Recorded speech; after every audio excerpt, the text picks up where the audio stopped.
Guys, welcome back to our channel. അപ്പോൾ ഇന്നത്തെ video കുക്കറിൽ ഒരു സ്പോഞ്ച് കേക്ക് ഉണ്ടാക്കുന്ന വീഡിയോ ആണ് ഷെയർ ചെയ്യാൻ പോകുന്നത്. അപ്പോൾ എല്ലാ യൂട്യൂബേഴ്സും പറയുന്ന പോലെ നിങ്ങൾക്ക് എൻ്റെ ചാനൽ ഇഷ്ടപ്പെട്ടിട്ടുണ്ടെങ്കിൽ നിങ്ങൾ എൻ്റെ ചാനൽ ആദ്യമായിട്ടാണ് കാണുന്നതെങ്കിൽ ആ താഴെ കാണുന്ന സബ്സ്ക്രൈബ് ബട്ടണും അതിൻ്റെ അടുത്തുള്ള ബെല്ലൈക്കണിൽ ഓൾ എന്ന ഓപ്ഷൻ ക്ലിക്ക് ചെയ്യാനും മറക്കരുത്. അപ്പോൾ നമുക്ക് എന്തൊക്കെ വേണ്ടതെന്ന് നോക്കാം. ഡ്രൈ ഇൻഗ്രീഡിയൻസ് തയ്യാറാക്കാനും വേണ്ടിയിട്ട് നമ്മൾ ഫസ്റ്റ് ഒരു ക്ലീൻ ബൗൾ എടുത്തിട്ട് അതിന് മേലെ തരിപ്പ് വെച്ചിട്ട് അതിലേക്കൊരു കപ്പിൽ നിന്ന് 2 ടേബിൾ സ്പൂൺ മൈദ കുറച്ചിട്ടിടുക. എന്നിട്ട് അതിലേക്ക് 1 ടേബിൾ സ്പൂൺ കോൺഫ്ലോറും 1 ടീസ്പൂൺ ബേക്കിംഗ് പൗഡറും 1/4 ടീസ്പൂണ് ബേക്കിംഗ് സോഡയും പിന്നെ ഒരു പിഞ്ച് ഉപ്പും കൂടെ ചേർക്കുക.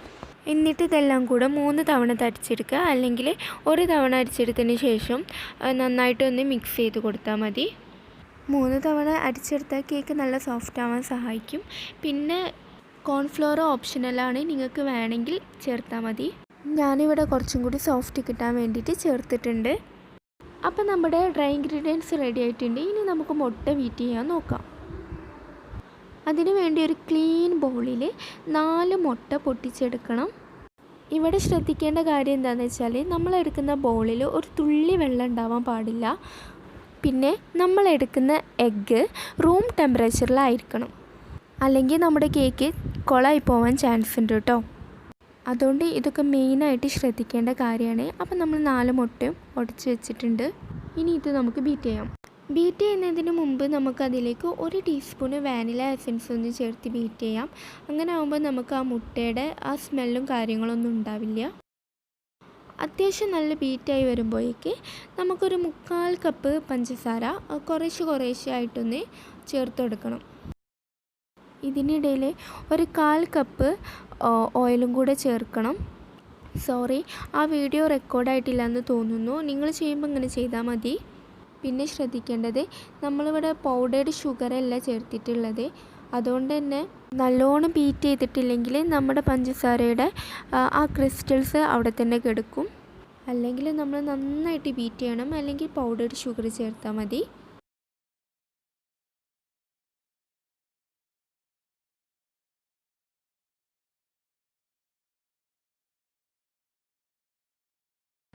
അപ്പോൾ നമ്മൾ ബീറ്റ് ചെയ്ത് കഴിഞ്ഞു കേട്ടോ.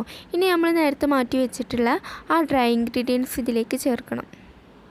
അപ്പോൾ നമുക്ക് അതിലേക്ക് കുറേശ്ശെയായിട്ട് ചേർത്ത് കൊടുക്കണം, അല്ലെങ്കിൽ കട്ട പിടിച്ച പോലെ ഇരിക്കും.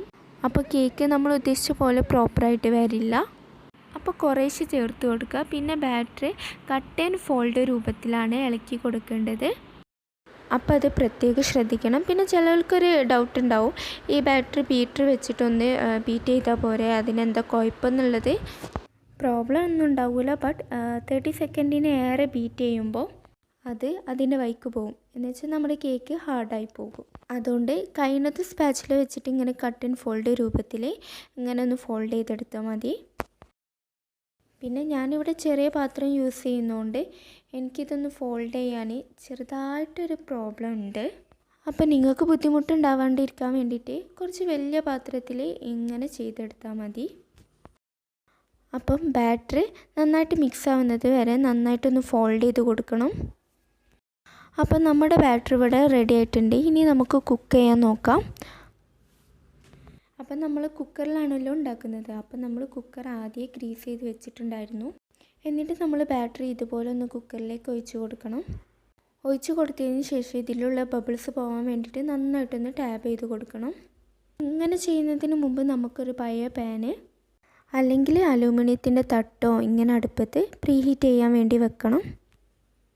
കുറച്ച് സമയത്തിന് ശേഷം നമുക്ക് കുക്കറിൻ്റെ വിസിൽ മാറ്റിയിട്ട് നമുക്ക് കേക്ക് കുക്ക് ചെയ്യാൻ വേണ്ടി വെക്കാം.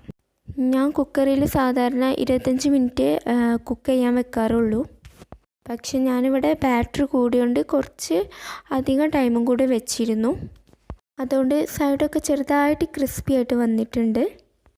എന്നാലും കുഴപ്പമില്ല, നമ്മുടെ കേക്ക് നല്ല അടിപൊളിയായിട്ട് സോഫ്റ്റായിട്ട് വന്നിട്ടുണ്ട്. നിങ്ങൾക്ക് കണ്ടാൽ തന്നെ മനസ്സിലാവും. അപ്പം നിങ്ങളിത് എന്തായാലും ട്രൈ ചെയ്ത് നോക്കണം, കാരണം അടിപൊളി ടേസ്റ്റാണ്. അപ്പം ഇന്നത്തെ വീഡിയോ നിങ്ങൾക്ക് ഉപകാരപ്പെട്ടെന്ന് തോന്നുന്നു. ഇഷ്ടപ്പെട്ടെങ്കിൽ ലൈക്ക് ചെയ്യാനും ഷെയർ ചെയ്യാനും കമൻറ്റ് ചെയ്യാനും സബ്സ്ക്രൈബ് ചെയ്യാനും മറക്കരുത്. Thank you for watching.